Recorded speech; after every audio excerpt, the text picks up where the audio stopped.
다른 것은 상식적으로는 다이어트에 도움이 되지 않는다고 생각되는 메뉴다. 그런데 이금정 씨의 경우 저녁 식사로 고기를 자주 먹는 편이다.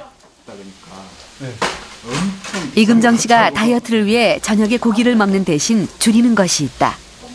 바로 밥의 양이다. 탄수화물은 적게, 단백질은 충분히. 이것이 그가 실천하고 있는 가장 중요한 저녁 식사 원칙이다. 어머니들 보면은 고기 안 드세요. 예.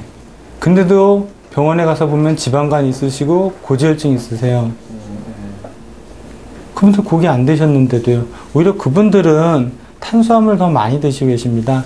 몸에서는 탄수화물이 들어가서 간대사를 거쳐가지고 결국엔 지방으로 다 쌓이고 있습니다.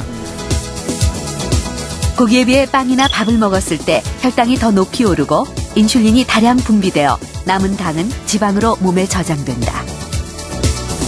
일단 고기에 넣어보겠습니다. 또 고기를 먹을 때 이금정 씨가 반드시 지키는 한 가지 원칙이 있다. 보려고 생각 자체를 안 했는데.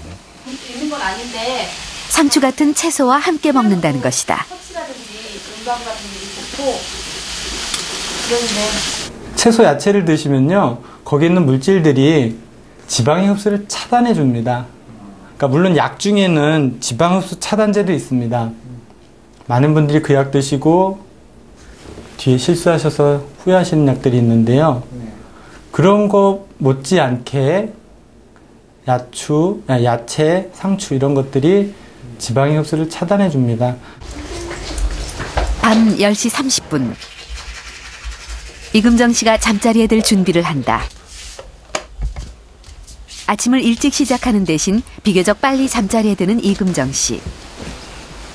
건강한 다이어트를 위해서는 충분한 수면이 중요하다고 생각하기 때문이다. 많은 연구 결과에서 수면이 부족할 경우 식욕 억제 호르몬인 렙틴은 줄어들고 식탐 호르몬이라 불리는 그렐린 분비량이 늘어나는 것으로 나타났다. 결국 비만으로 이어질 수 있다. 힘들지 않게. 그러니까 힘들면은 결국엔 포기하는 이유가 되잖아요. 우리가 고3 때 수능을 잘 보려고 처음부터 밤샐 수는 없잖아요. 처음에부터 꾸준히 하는 게 중요하듯이. 즉 힘들지 않게 평생 하실 각오를 가셔야 됩니다.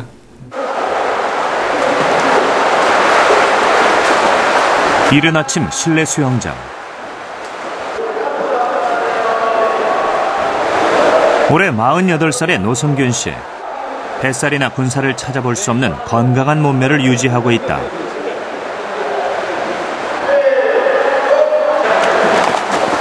쉰을 앞둔 나이라고는 믿기지 않을 만큼 힘차게 물살을 가른다.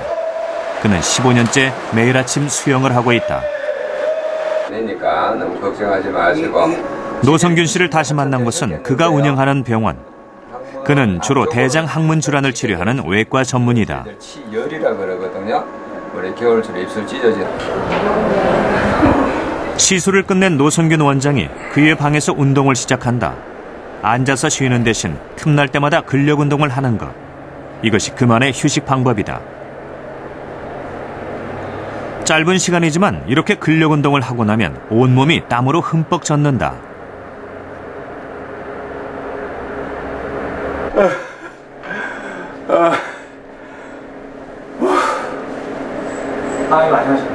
진짜 힘듭니다. 지금 제 목표가 3분에서 4분 하는 건데 잘 안 됩니다. 항상 2분에서 한 2분 30초까지 가는 거고. 헬스클럽을 연상시킬 정도로 다양한 운동기구들이 갖춰져 있는 그의 방. 수술이나 진료 틈틈이 시간이 날 때마다 이곳에서 운동을 즐긴다. 다시 수술실로 향하는 노성균 원장. 그가 하루에 집도하는 수술은 약 10여 건. 거기에 하루에 10건이 넘는 내시경 검사까지 합하면 그야말로 아침부터 저녁까지 쉴 틈 없이 이어지는 스케줄이다. 이러다 보니 건강을 책임지는 의사로서 자신의 체력과 건강관리에 더욱 신경을 쓰지 않을 수 없다. 수술이 끝나고 노성균 씨가 다시 어딘가로 향한다. 그런데 뜻밖에도 밧줄이 천장에 길게 매달려 있다. 뭘 하려는 것일까?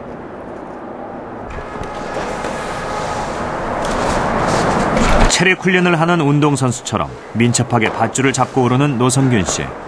그는 하루에도 몇 번씩 이렇게 밧줄을 오르내린다. 태릉 선수촌에서 레슬링 선수들 줄 타고 올라가더라고요.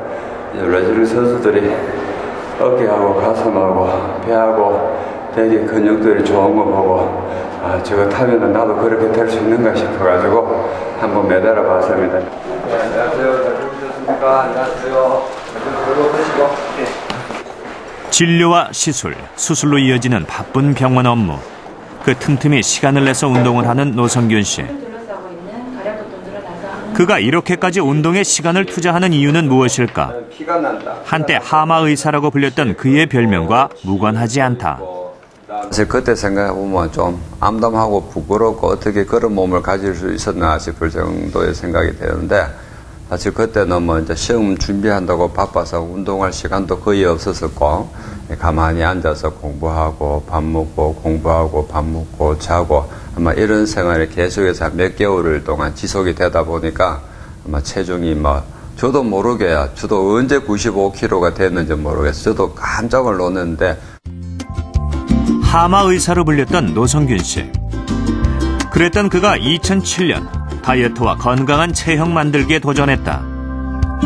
3개월의 혹독한 훈련 끝에 18kg 감량에 성공. 몸짱의사 선발대회에서 2위를 차지하기도 했다. 그러나 무리한 다이어트는 뜻하지 않은 결과를 낳았다. 너무 무리하게 하다 보니까 한 번은 이제 병원 안에서 한 9월 달쯤인가 그때 한번 쓰러졌는 것 같고요. 또 한 번은 쓰러진 거는 아마 대회를 임박하고 며칠 안 돼서 그런 것 같습니다. 단기간에 그렇게 빨리 빼버리게 되면은 분명히 제 생각에는 사람 몸에 무리가 오게 마련이다라고 저는 생각을 합니다. 그래서 다이어트는 진짜 느긋하게 계획을 잡으셔야 됩니다. 운동을 하기 위해 몸을 푸는 노성균 씨.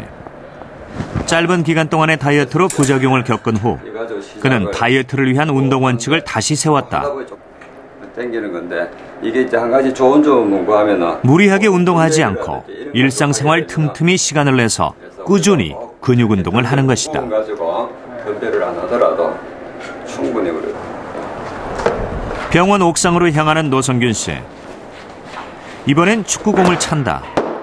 옥상 한켠에 지붕을 덮어 날씨나 계절과 상관없이 언제든 운동을 할 수 있도록 한 것이다.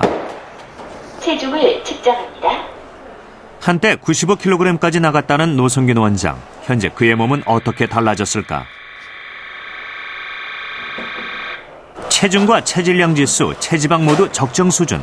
특히 근육량이 상당히 많은 편이다. 지방은 1kg당 소비하는 칼로리가 한 3에서 5칼로리밖에 소비를 못하지만 근육은 20에서 30인가 한 30, 40인가 정도 그렇게 많은 양의 칼로리를 소비를 하는 거죠. 그러니까 단백질, 근육이 많게 되면은 가만히 앉아만 있어도 저절로 칼로리가 소비가 된다라고 볼 수가 있는 거죠. 근육의 수많은 근섬유 안에는 미토콘드리아가 있다. 미토콘드리아는 혈액 속의 지방을 연소시켜 에너지를 만드는 역할을 한다. 근육이 강화되면 미토콘드리아의 수와 부피가 늘어난다. 더 많은 지방을 연소하게 되고 에너지 소모도 그만큼 많아진다. 운동 외에 노성균 씨가 몸짱 의사가 된 또 다른 비법은 무엇일까? 그는 식사 시간과 식사 시간 사이에 항상 간식을 챙겨 먹는다. 메뉴는 달걀과 고구마, 당근, 오이 등이다.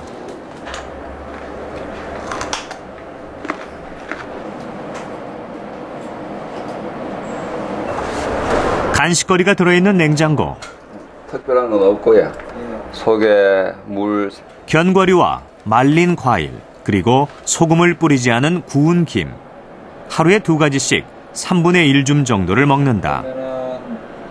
대개 이런 이제 견과류가 안에 여러 가지 비타민과 미네랄도 많고 특히 비타민 B나 E 같은 게 많이 들어가 있어가지고 특히 이제